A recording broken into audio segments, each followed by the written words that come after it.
नमस्कार। आज बात करते हैं एक बहुत ही बड़ी सरकारी नौकरी के मौके की। Delhi subordinate services selection board, जिसे हम DSSSB के नाम से जानते हैं, ने मल्टीटास्किंग स्टाफ यानी MTS के पद के लिए 714 वैकेंसीज निकाली हैं।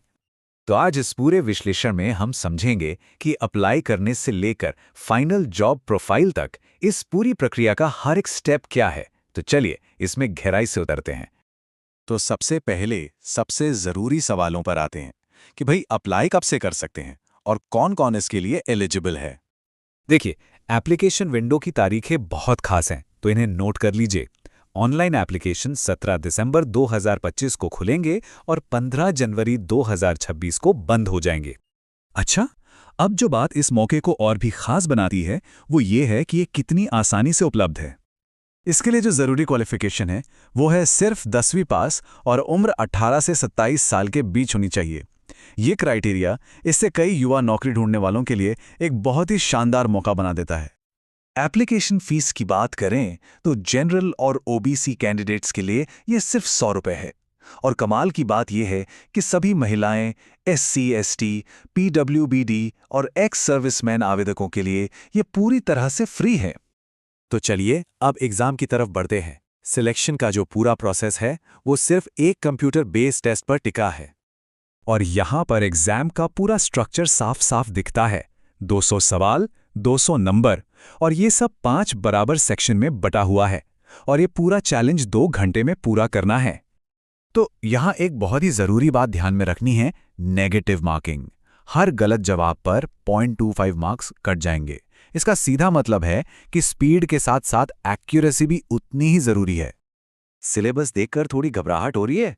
कोई बात नहीं, चलिए एक क्लियर स्टडी प्लान बनाने के लिए इसे सेक्शन बाय सेक्शन तोड़कर समझते हैं। और हाँ, एक्सपर्ट्स हमेशा एक बात पर जोर देते हैं, सबसे अच्छी स्ट्रैटेजी में से एक है पिछले सालों के क्वेश्चन पेपर्स यानी PYQs को सॉल्व करना। इससे एग्जाम का ट्रेंड और डिफिकल्टी लेवल समझने में बहुत मदद मिलती है।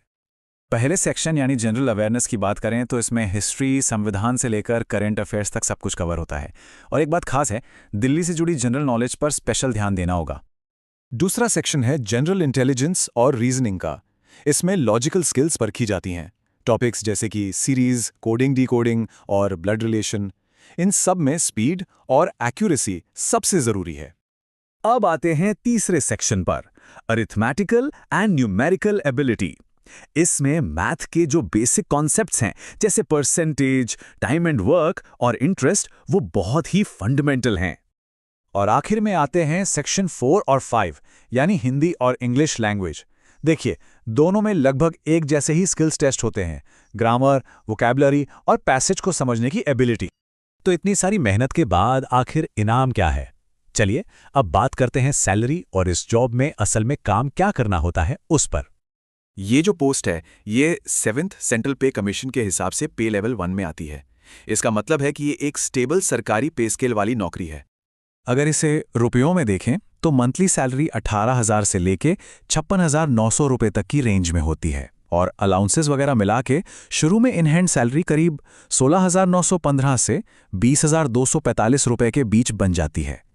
तो एक MTS स्टाफ करता क्या है? देखिए, इनके काम में सरकारी दफ्तरों को स्मूथली चलाने वाले कई ज़रूरी सपोर्ट फंक्शंस शामिल होते हैं, जैसे ऑफिस की फाइलें और रिकॉर्ड्स मेंटेन करना, रोज़ के कामों में मदद करना और अपने सेक्शन की साफ सफाई का ध्यान रखना। साथ ही बिल्डिंग के अंदर फाइलों को यहाँ से वहाँ ले जाना और सीनियर्स जो भी काम दें वो करना। और ये मत सोचिए कि ये जॉब एक डेड एंड है, बिल्कुल नहीं। ये तो एक लंबे सरकारी करियर का गेटवे है। यहाँ से एक्सपीरियंस और स्किल्स लेकर डिपार्टमेंटल एग्जाम पास करके लोअर डिवीजन क्लर्क जैसे ऊंचे पदों पर प्रमोशन के मौके भी मिलते हैं। तो एक सीधी साधी सिलेक्शन प्रोसेस, एक क्लियर सिलेबस और एक शानदार करियर पाथ के साथ DSSSB MTS की ये भर्ती उन सभी के लिए एक बहुत बड़ा मौका है जिन्होंने 10वीं पास कर ली है।